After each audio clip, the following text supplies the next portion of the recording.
citizen in the advent of fake news and disinformation in my country. We need to work it out. We need to prove that we are the voice of the people. We are the media. We are the facilitators. Aniya na ang mga balita nga nahagpat sa Newsline Philippines Information Center. Ako si Paul Palacio. Tutok na!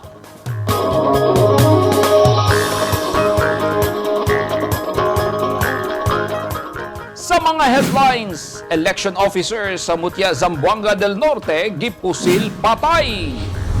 Senador Bongo nagpasalig nga tabangan ang mga frontliner nga magkakuha og special risk allowance.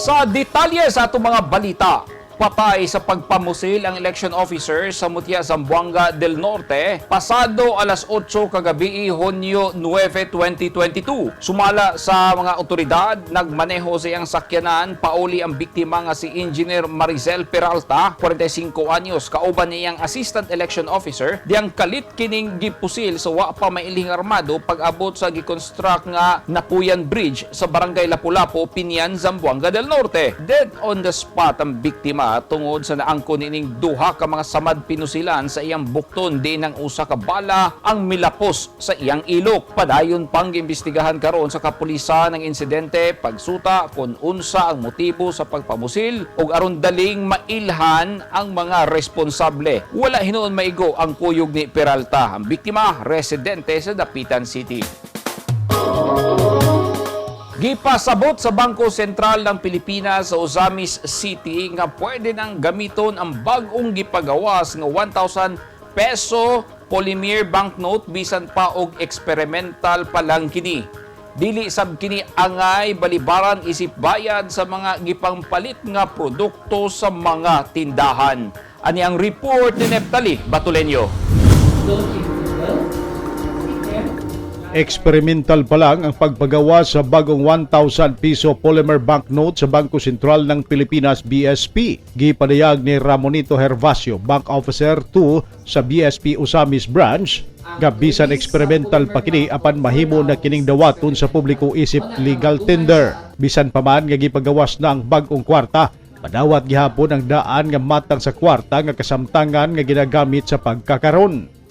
Among i-emphasize nga ang release sa polymer banknote for now is experimental. Una nga magdungan siya atong papel o kining polymer.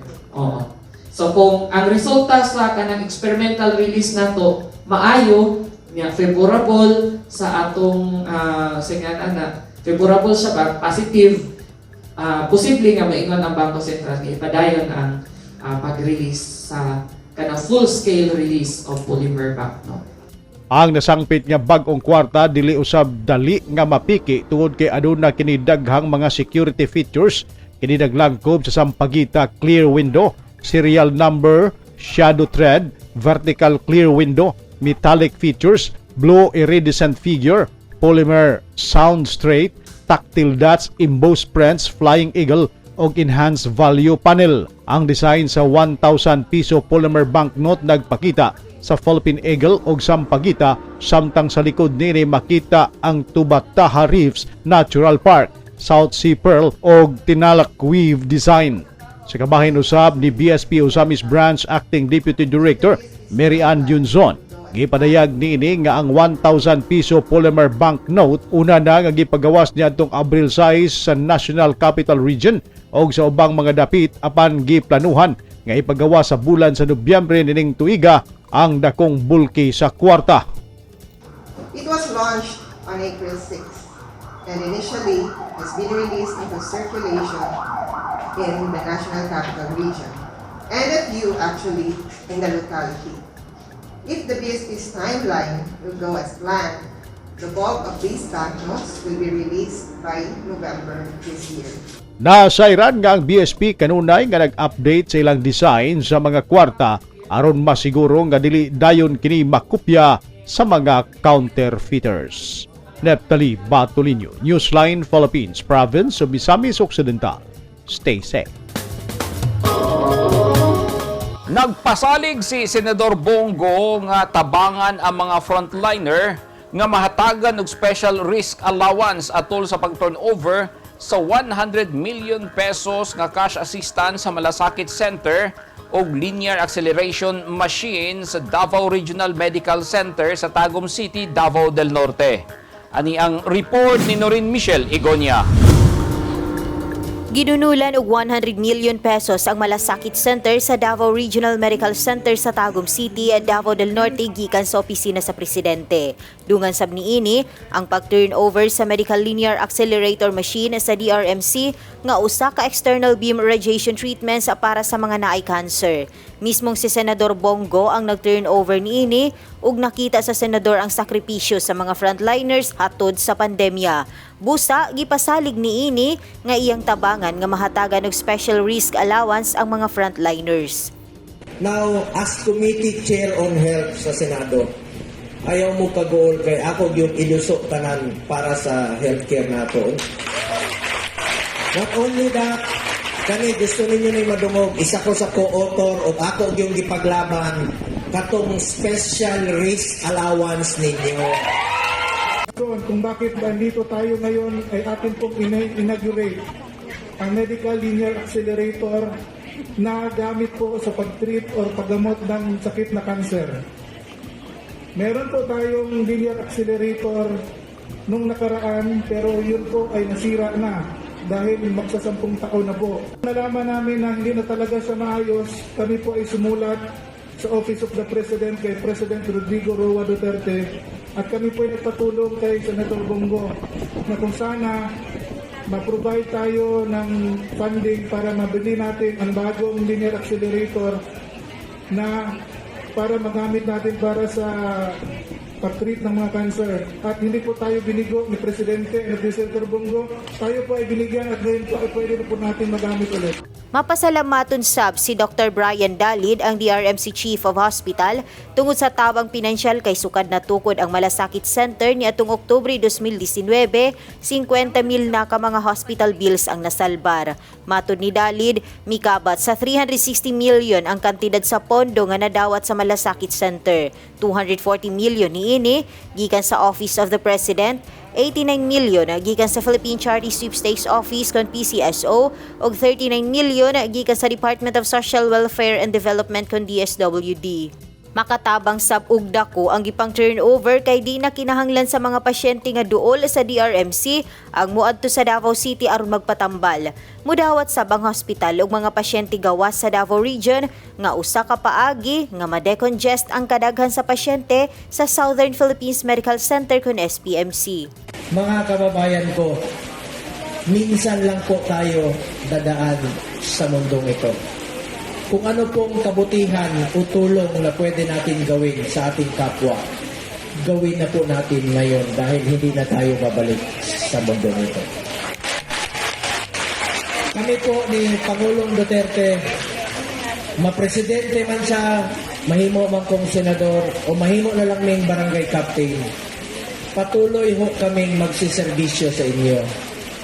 Dahil kami po ay naniniwala na ang serbisyo po sa tao, serbisyo po yan sa Diyos. Sama sa naandan, nang hatag gihapon na sigo og food packs, grocery packs, mobile tablets, bisikleta ug sapatos sa mga frontliners nga naa sa ospital. Noreen Michelle Igonia, Newsline Philippines, Davao Region. Stay safe.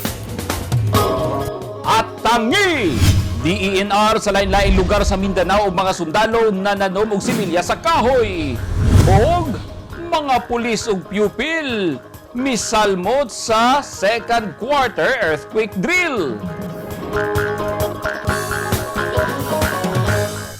Naging mapaghamon ng taong 2020 sa bawat Pilipino at sa Philippine Charity Sweepstakes Office. Nakapanlulumo at nakapanghihina, ngunit hindi tayo kapwa susuko. Mula noon, ngayon, at sa hinaharap, asahang makakasama ninyo ang PCSO sa pagbangon ng Pilipino sa anumang pagsubok. We will get through this crisis as one nation.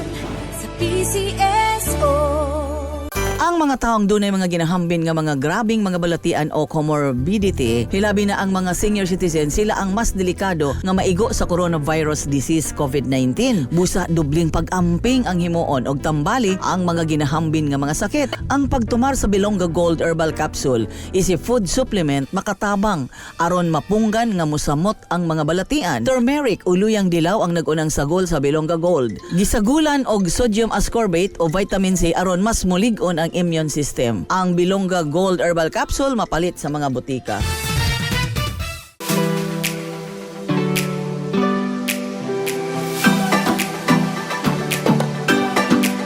Do you want to be beautiful inside out? Visit RNC Lounge Aesthetics and Wellness, located at Door 3, Molavi Building, Emilio Jacinto Street, Davao City, your total beauty and wellness center.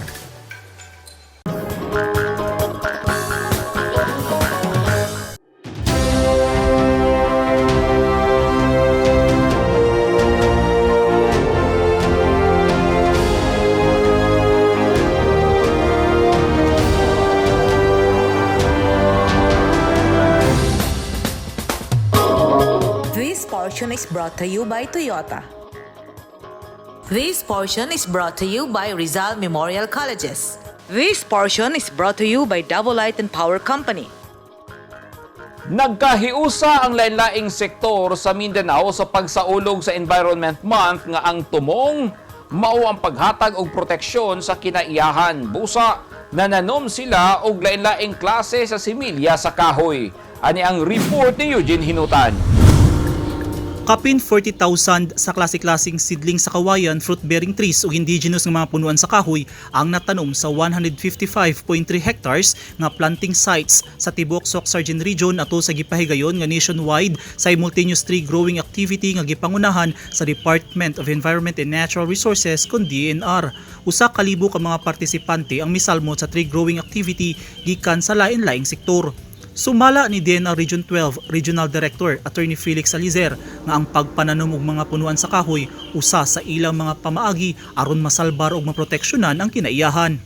Nananom og mga punuan sa kahoy ang mga personahe sa Surigao del Sur Maritime Police sa pagpanguna ni Police Lieutenant Novo Caros, kuyog ang nagkadayang sektor sa lokal nga gobyerno isip pagsaulog sa World Environment ug World Ocean Day 2022.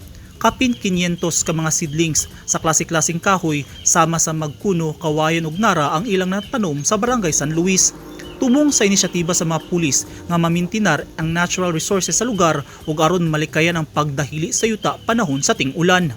Nakigduyog sab ang mga sundalo sa 4th Infantry Diamond Division Philippine Army sa pagsaulog sa World Environment Month pinaagi sa pagpananom og mga kahoy sa Mapawa Malasag Heights, Barangay Kugman, Cagayan de Oro City.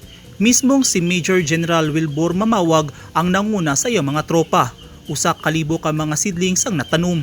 Usa ka ceremonial signing sa Memorandum of Agreement ang gipahigayon. Tumong sa DENR 10 ug 4th ID nga makatabang sa global reforestation efforts aron mabalik ang nawala nga lasang, maayo ang nadaot nga ecosystem ug maminusan ang climate change. Mikuyog sab sa pagpananom og kahoy ang ubang ahensya sa gobyerno sa syudad. Eugene Hinutan, Newsline Philippines. Stay safe. Misalmot ang mga pulis o mga pupil sa second quarter nationwide simultaneous earthquake drill kagahapon Hunyo 9, 2022. Gipakita mismo sa mga pulis sa Davao de Oro Police Provincial Office ang duck, cover and hold. Gikan sa sulod sa opisina, pagkanaog sa hagdanan o hangtod na sa mas luwas nga lugar. Nag-assist sab ang mga pulis sa mga pupil pagawas sa ilang classroom hangtod na sa open field. Misalmot sab ang mga pupil ug teachers sa Magtuod Elementary School sa Davao City sa earthquake drill. Nakadak, cover and hold gihapon ang mga bata. Ang quarterly nationwide earthquake drill ginahimo aron andam permi ang kadaghanan panahon sa linog ug makahibalo na sa angay buhaton aron makalikay sa lisod nga sitwasyon.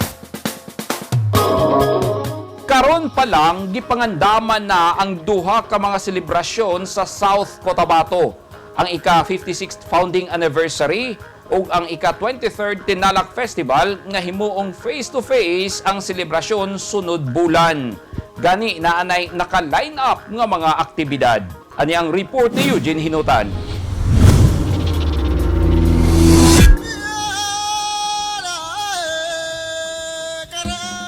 Human sa duha ka tuig, balik face-to-face na ang pagsaulog sa ika-56 founding anniversary dungan sa ika-23rd Tinalak Festival sa South Cotabato sunod bulan. Ang tinuig nga pasundayag na undang sulod sa duha ka tuig tungod sa pandemya sukad niadtong tuig 2020. Kay wala gitugutan sa probinsyal nga gobyerno sa South Cotabato ang pagpahigayon og face-to-face nga mga aktibidad.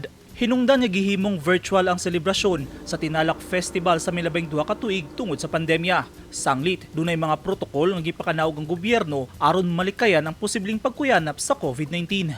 Sumala kang Provincial Administrator Attorney Renette Bergado, ang Executive Committee Chairperson sa Tinalak Festival nga limitahan sa 5 ka adlaw ang face-to-face nga pagsaulog sa nesgutang kapistahan. Dunay mga aktibidad nga wala una giapil sa selebrasyon karong tuiga sama sa street dancing ug showdown. Pipila sa mga aktibidad atol sa Tinalak Festival ang Bahay Kubo, Plant Fair and Product Display, Farm Walk and Farmers Festival and Pinaka Contest, Regional Trade and Tourism Expo, Food Garden Festival, Hip-Hop Competition ug ang highlight sa selebrasyon nga mutya ng South Cotabato. Plastado na sabang ipahigayong thematic parade, fireworks display, Governor's Night, Recognition Awards Night, mini concert, rock-rockan sa Tinalak ug mga sports events. 21 million pesos ang gigahin nga pondo sa probinsya alang sa Tinalak Festival nga magsugod gikan Hulyo 14 hangtod Hulyo 18, 2022. Ang South Cotabato na ila isip land of the Dreamweavers sa Mindanao. Eugene Hinutan, Newsline Philippines. Stay safe. Milambo pa pag-ayo ang negosyong cassava chip sa usa ka asosasyon sa Dapitan City nga gisuportahan sa lokal nga gobyerno. Gikan sa 600 kilos nga produksyon niini kada semana karon moabot na sa 3 ka toneladang cassava chips ang ilang mahimo sa usa ka semana. Nadugangan sab ang mga flavors na ay barbecue, cheese, sour cream ug hot and spicy. Ang Cassava Growers and Processors Association kon Kagapa nagsaulog sa ilang ika-8 anibersaryo kung asa nagsugod lang sila sa 8 ka mga trabahante og karon kapin gatos na. Sumala ni Susan Empeynado, ang livelihood coordinator sa Dapitan City. Milambo ang cassava industry tungod sa suporta ni Mayor Rosalina Halushos. Nakapalit na sab ang asosasyon og mga motorsiklo para sa mga trabahante o mga bag-ong makinarya. Ang produkto sa Kagapa na ila dili lang sa lokal kundi miabot na sa laing nasod. Hinay-hinan ng miabre ug mibalik sa normal ang ekonomiya sa Pilipinas ug daghan ng patigayon ang nag-abli. Human sa duha ka tuig nga pagpahulay tungod sa pandemya nga dala sa coronavirus disease kon COVID-19, kung abli na ang mga hotel sa dakbayan sa Davao, unsa na ba ang sitwasyon sa mga resort sa Island Garden City of Samal? Atong sutaon pinagi nini nga report. Daw usa ka paraiso ang Kimberly Coast nag-atubang sa Davao Gulf. Usa ka destinasyon sa mga lokal ug langyaw nga turista. Og usa ka nindot nga lugar kung diin imong ipatukod ang imong retirement heaven or ang imong balay. Naiguman sa worldwide pandemic, apan mibalik na og abre ang mga patigayon ug usa niini ang Philinvestland. Ug usa sa ilang mga proyekto kining Kimberly Coast dinhi sa Island Garden City of Samal. Kaganina, gipakita sa mga membro sa media ang housing project sa Philinvestland nga ilang gitukod dinhi sa Barangay San Isidro, Island Garden City of Samal. Ang Kimberly Coast anaa nahimutang sa 50 ka ektaryang luna ug ang 30 ka ektarya niini na develop na ug natukuran na og mga panimalay. Giplano nga himong retirement heaven tungod kay nindot ang pwesto ug layo kini sa kasaba sa palibot. Talk about the beauty of Kimberly throughout the years. Yet seeing it for the first time today never fails to take my breath away. The sight of the white sand and the coastlines, the serene blue waters and lush greens made me wish I could stay here longer. As you know, as some of you here is actually much better dressed for the occasion than I am. Now, perhaps this is the very feeling that the late Andrew Gutianan Jr., one of our founders, if you like, felt when he first set foot in Kimberly. It was said that years ago he was on his boat and saw this side of Samal Island. You see, he was an adventurous man who liked to live his days out on his boat than on land.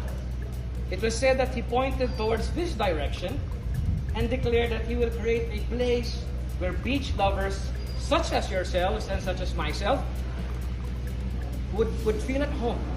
Adunay clubhouse, adunay swimming pool, ug daghan og mga pasilidad nga malingaw ka kung ikaw nagpuyo dinhing lugar.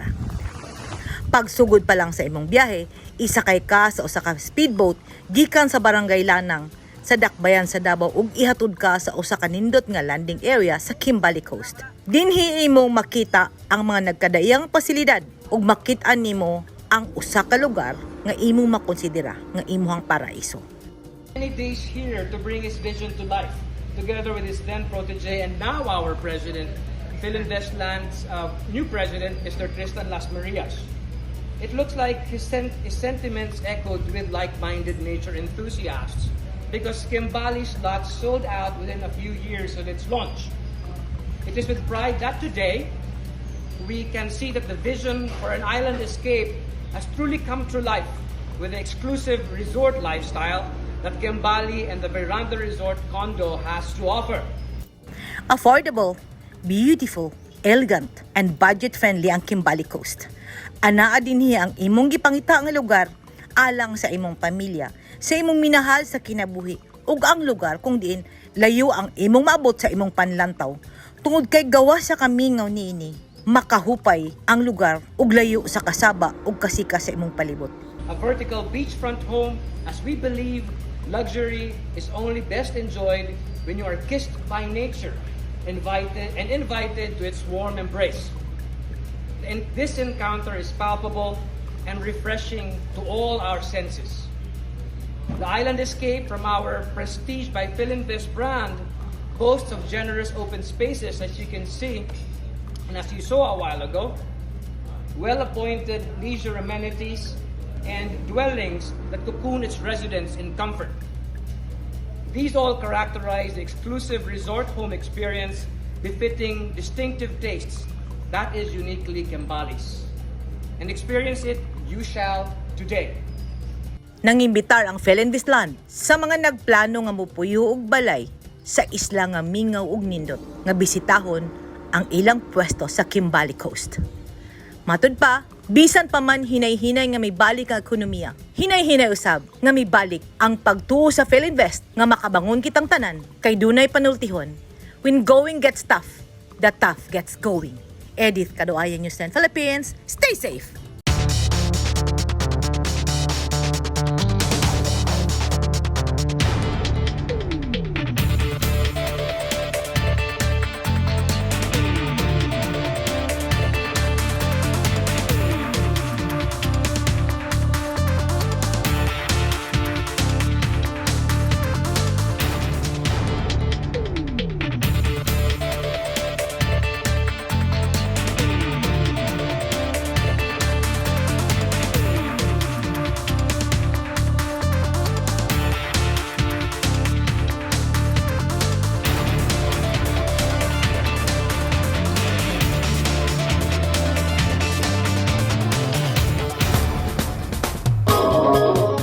Kadto naghingpit sa mga balita nga nahagpat sa Newsline Philippines Information Center.